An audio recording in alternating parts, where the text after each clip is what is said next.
So let's begin with the campaign for unification of Italy. It was, as I told you before, that the main step they had, or the first step Italy had to take, was to expel the Austrians from the different kingdoms they dominated.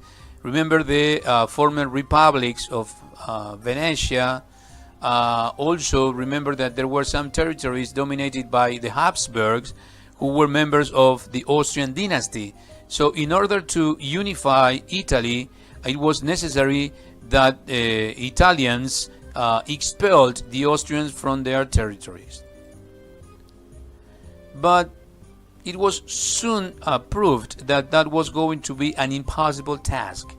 Why was it going to be impossible? Because the army, that is to say, the Austrian army, was very powerful, and it was not possible for the Italian army or the Sardinian army to defeat this powerful army. So this is when we are going to compare Camillo di Cavour with Otto von Bismarck. Well, there are some letters missing there, sorry.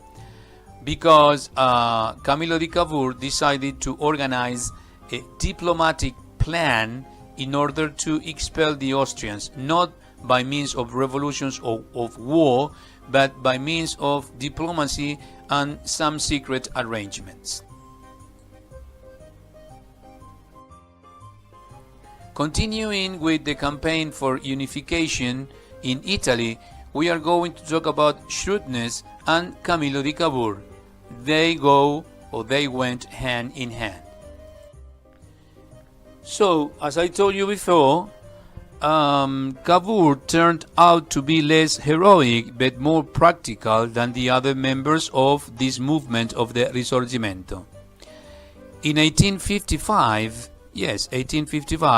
in order to attract the favorable attention of Great Britain and France, he entered a war. That war was the Crimean War.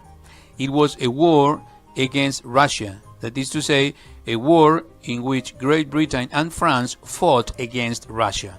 Why? Because Russia wanted to incorporate the Ottoman Empire to the possessions of Russia, and this was very dangerous for France and for Great Britain.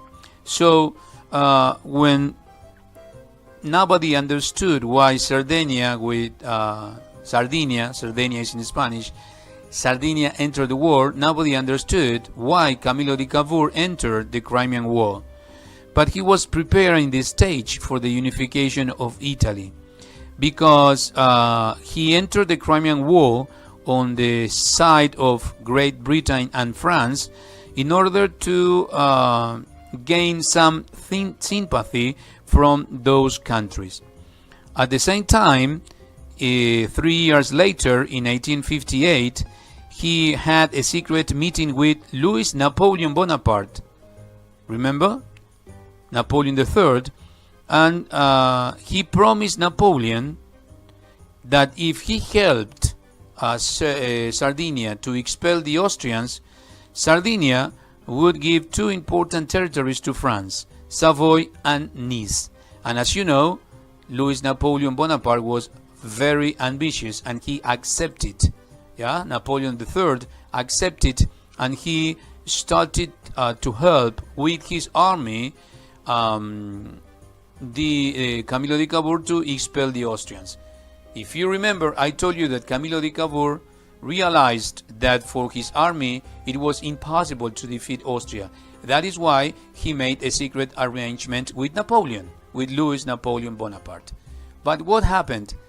Everything finished in a failure for Louis Napoleon Bonaparte, but benefited Italy in this process of unification.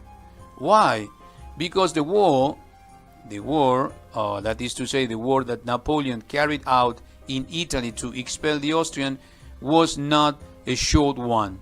It was very, very long, and his troops, the French troops, started to be weaker and weaker.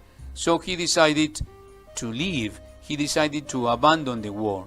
But that was good news for Camillo di Cavour, because Italy or Sardinia was not going to give Nice and Savoy to Napoleon III.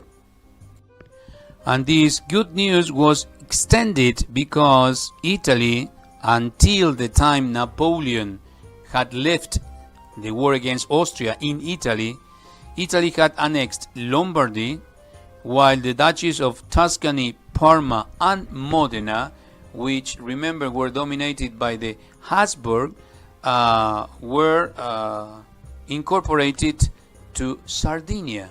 So Sardinia, as Prussia in Germany, became bigger and bigger, more and more powerful.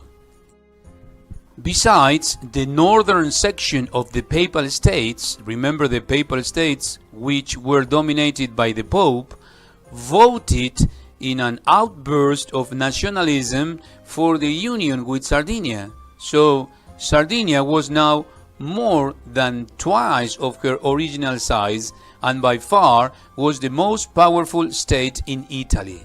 So this is very important to remember.